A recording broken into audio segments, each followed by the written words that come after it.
Hi, I'm Jana Greer, and we're here at the Land of Oz on Beach Mountain, North Carolina. Hi everybody, I am Stephanie Twomey, and I will be reading the part of Dorothy. Hi, I'm Sean Barrett, and I will be playing the Scarecrow. Hi, my name is Caleb Graham, and I'll be the Tin Man. Hi, my name is Joe Shipbaugh, and I'll be reading the part of the Cowardly Lion. Hi, I'm Walter Krueger, and I'm playing Guardian of the Gate. Today we're reading The Wonderful Wizard of Oz by L. Frank Baum, Chapter 19, Attacked by the Fighting Trees.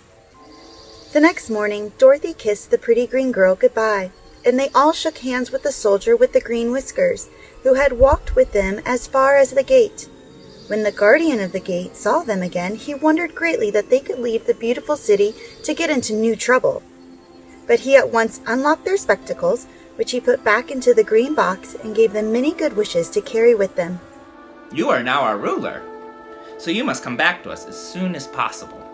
I certainly shall if I am able, but I must help Dorothy to return home first. As Dorothy bade the good-natured guardian a last farewell, she said, I have been very kindly treated in your lovely city, and everyone has been good to me. I cannot tell you how grateful I am. Don't try, my dear. We should like to keep you with us, but if it is your wish to return to Kansas, I hope you find a way. He then opened the gate of the outer wall, and they walked forth and started upon their journey. The sun shone brightly as our friends turned their faces toward the land of the South. They were all in the best of spirits and laughed and chatted together. Dorothy was once more filled with the hope of getting home, and the Scarecrow and the Tin Woodman were glad to be of use to her. As for the lion, he sniffed the fresh air with delight and whisked his tail from side to side in pure joy at being in the country again, while Toto ran around them and chased the moths and butterflies, barking merrily all the time. City life does not agree with me at all. I have lost much flesh since I lived there, and now I am anxious for a chance to show the other beasts how courageous I have grown. They now turned and took a last look at the Emerald City. All they could see was a mass of towers and steeples behind the green walls, and high up above everything the spires and dome of the Palace of Oz. Oz was not such a bad wizard after all. He knew how to give me brains, and very good brains, too. If Oz had taken a dose of the same courage he gave me, he would have been a brave man. Dorothy said nothing. Oz had not kept the promise he made her, but he had done his best, so she forgave him.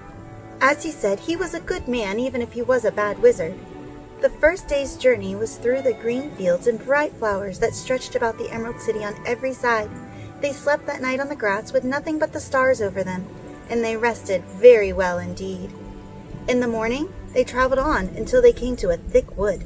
There was no way of going around it, for it seemed to extend to the right and left as far as they could see, and besides, they did not dare change the direction of their journey for fear of getting lost.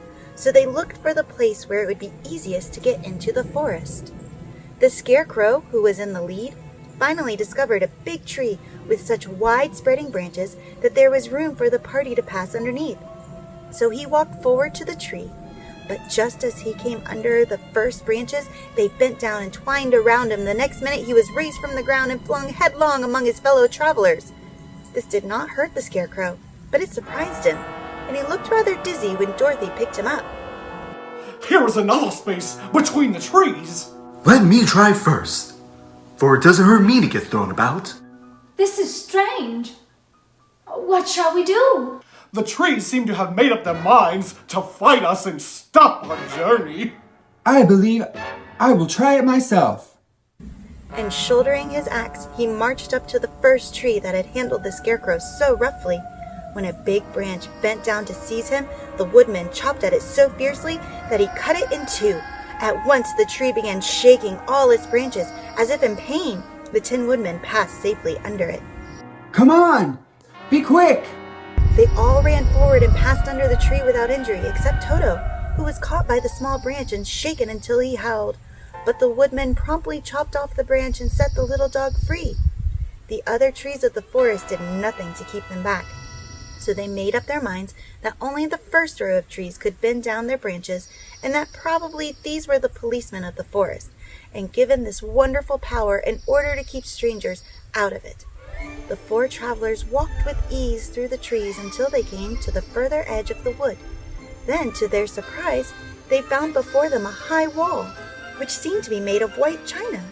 It was smooth, like the surface of a dish, and higher than their heads. What shall we do now?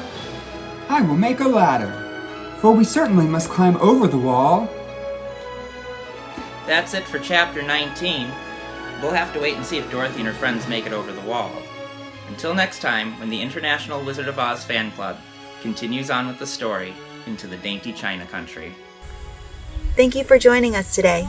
Take care.